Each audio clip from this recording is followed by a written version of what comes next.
I'm Richard Syrett. Welcome to The Conspiracy Show. The Water Engine is a play by David Mamet about a young amateur inventor who designs an engine that runs on, well, water. But his plan to patent this disruptive alternative energy technology is met with violent suppression. Mamet's play, set in 1934 New York, was a work of fiction. Or was it? There have been numerous attempts by real-life inventors to create a water-fueled car, a device that can produce fuel from water with no other energy input. The ability to extract the chemical potential energy directly from water, in excess or in equal proportion to the energy required to facilitate such production, is, mainstream science says, a violation of the first and second laws of thermodynamics. But one inventor in particular, Stanley Meyer, claimed that is exactly what he did. And it is suspected among the conspiratorial-minded that Stanley Meyer, just like the inventor in David Mamet's play, The Water Engine, met with violent opposition to his disruptive alternative energy technology. We're about to meet several inventors, including an electrical engineer, who conclude, based on the evidence, that Stanley Meyer was likely murdered by agents working for Big Oil to prevent his water engine from becoming commercially available. They also believe it's possible that Meyer's technology worked just as he described and demonstrated in a number of videos. While these inventors admit no one has been able to duplicate Meyer's achievement since his death, they do insist numerous kits are available which will allow consumers to supplement their gasoline fuel with a chemical energy extracted from water, thus improving their car's fuel mileage. And they're going to show you how you can do it. Of course, we try to provide some balance on The Conspiracy Show. So, as per usual, we'll hear from a skeptic. A pretty open-minded skeptic, I must say. Perhaps predictably, he'll try and refute the late Stanley Meyer's claims, insisting that the notion of running an internal combustion engine on pure water flies in the face of the laws of physics. As for the claim that it is at least possible to supplement gasoline with an energy extracted from a water molecule, well, his views on that may surprise you. Me? I just want the truth, and I'll drive to hell and back to find it. It is time to redefine reality. Genetic enigma or a human alien hybrid? That's how cynical I am now about the process. Mainstream media, they've thrown in the towel. Weather patterns created by the corporation has been engineered by the Illuminati. There's no doubt. Just think, water. Everybody has water.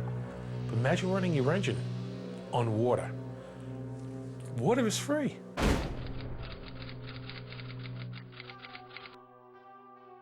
And can it be done? Absolutely was done.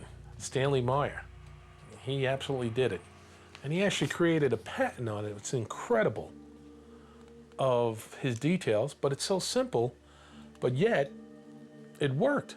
He was running this car on water. He said, I'm going to go to New York and on 20 gallons of water and come back. And I go, oh, wow. I go, here we are ready to go to war. And he goes, ditch the oil, the war for oil. I go, let's just run the car on water. That'd solve everything.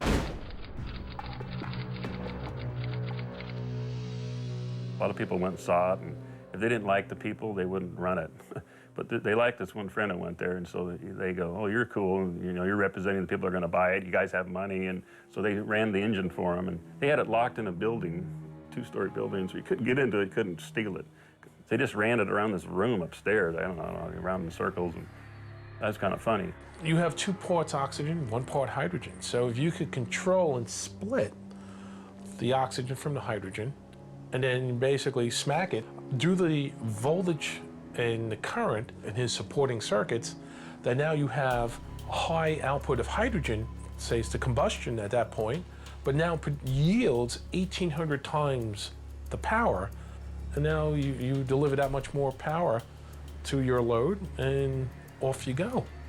So you're taking water, separating water by some electronic ingenious ways of doing it, that he did here in his patent, and you got an engine that's running on water.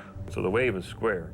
So what do you want? You want off, on, has to be this off, on shock. So you spin the molecule in a parallel spin state.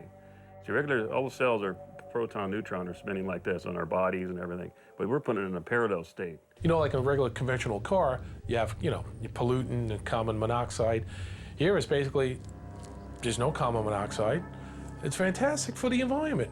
Without using traditional fossil fuels, man, you want to go out and get this vehicle yourself? And just think of the cost.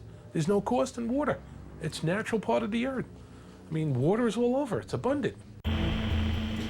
The implication is that the Holy Spirit told him what to do in response to his prayers. Well, I can't judge that aspect, but unless there is some amazing source of cosmic energy, this is impossible.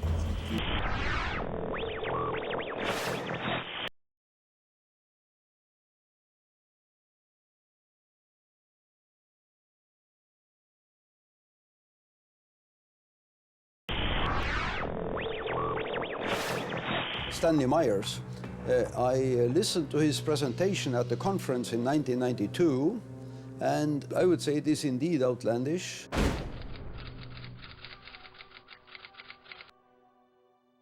The fact is that our common knowledge of the first law of thermodynamics is absolutely violated. Well, the first law of thermodynamics basically says in a simple form that the amount of energy going into a system cannot be smaller than the amount of energy going out, but it will go out as effective energy that we wish, mechanical energy, heat, whatever, or losses occur which typically end up as thermal energy. But basically that you cannot put in a little bit and get out a lot. That is impossible according to the first law of thermodynamics. At first they say, nah, this can't happen. It doesn't work. There's no way this thing could work. And he goes, well, yeah, it does work. I'll give you a demo of my dune buggy. I have some modifications, but you know, there's no tricks here. And I'll show you guys. Come down and take a look at it. Well, if you don't want to take a look at it, I'm sure other people might be interested, especially the general public, and maybe the government might look into it too. So, you know, I invite everybody to come and let's have a discussion. So, of course, you know, a company like an oil company is going to absolutely trying to deny, saying it's not ever going to work. The only argument you could have possibly is if some unknown new form of energy is utilized, and the implication is that the Holy Spirit told him what to do in response to his prayers. Well, I can't judge that aspect, but unless there is some amazing source of cosmic energy, this is impossible. He says it comes from the black hole. They don't know where it comes from. Longitudinal energy. You know, I don't understand it totally, but I have a feeling, you know, science will just cut you off. They just say, no, he can't, it's impossible. He can't run that IC engine. Indeed, there has been here at the University of Toronto, and I think many places, research done on what was called at one point the hydrogen economy, so that we don't pollute, we use hydrogen as a fuel, we get water as a product, and therefore there is no pollution. I mean, it all sounds very nice, but hydrogen has very severe problems. It is explosive, it has to be contained, and containing it means a very low temperature and an extremely high pressure, or you can't contain it.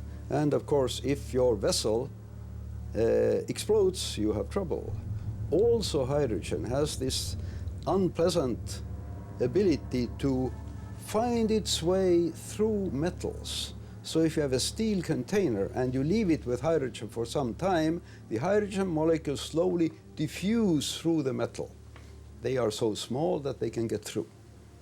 So it's really very, very tough to do it, and I think all those efforts, while they went on for a long time, have been only modestly successful. Well, it's not purely 100% hydrogen. You know, it's kind of like it's not in its purest state. It's kind of, you could say, in a filtered state. So it's more of a diluted form instead of total hydrogen. So, you know, you have like H3, you know, you have another isotope, let's say, and then another isotope into the pure H2 hydrogen state. You basically now have not as volatile type of gas as a pure byproduct of hydrogen.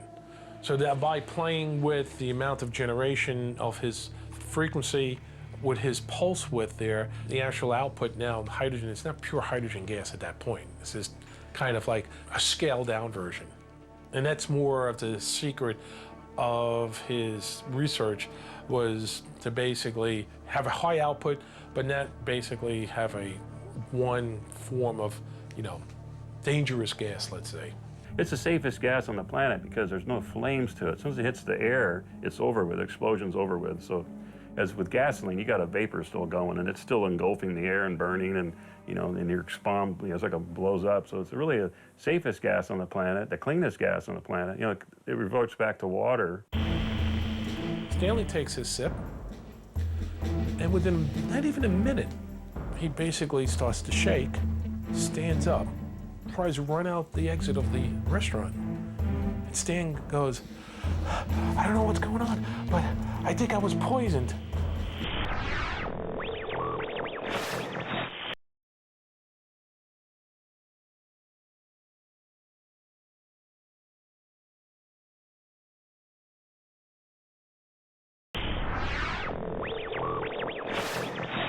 So now, all of a sudden, all these, ExxonMobil people and so on, wait a minute.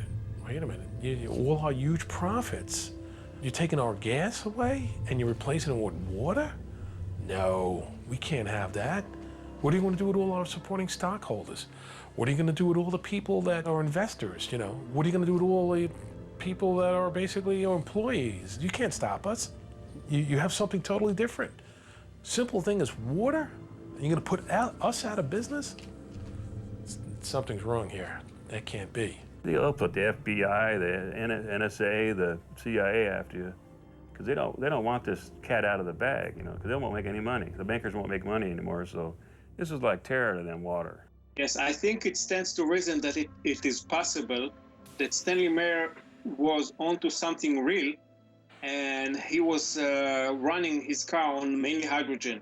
But I think what happened was that his patents could not be replicated because he left out some important parts. So the patent was used to publish enough to protect his technology, but not to give it out. You can't just implement it out of what he did.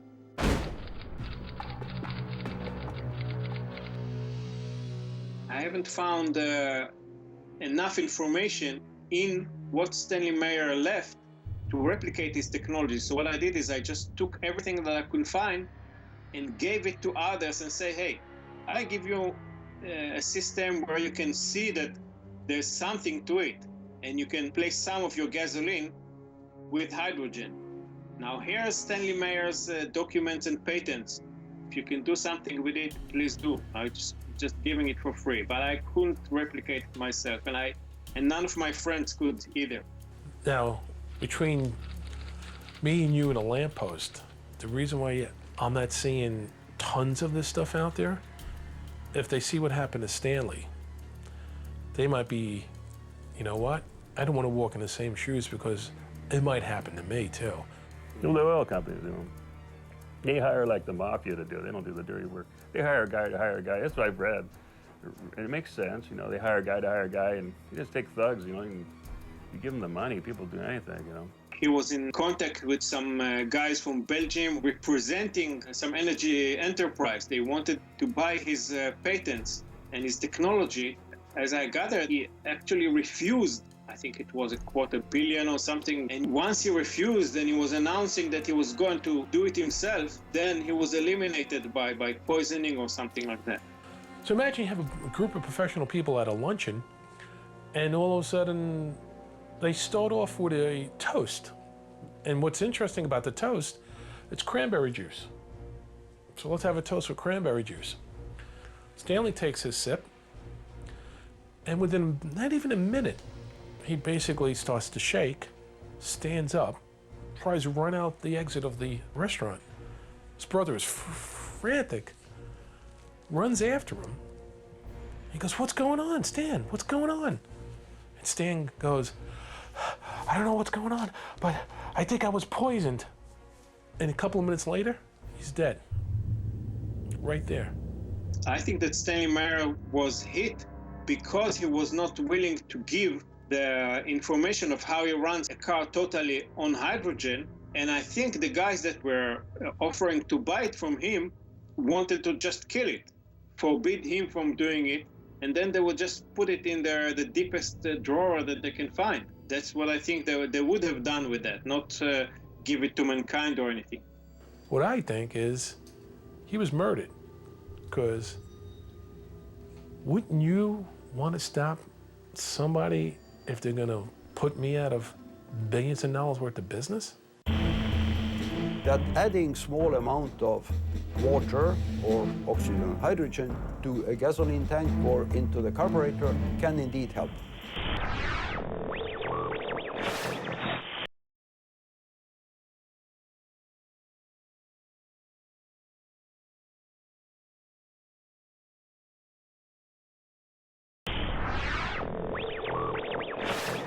For me, Water for Gas, I see it as a movement, not as a company, because I teach people how to turn water into some usable form of energy. And I put it into use in my own car.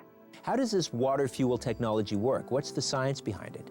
I took a mason jar, just a kitchen jar, and I put some electrodes in there, which means just metal wires running down and a little bit of baking soda to make the water conduct electricity. So far, it's very, very basic science. It's high school science. Now, when you put 12 volts into the water, it starts doing something called electrolysis, splits the water into hydrogen and oxygen.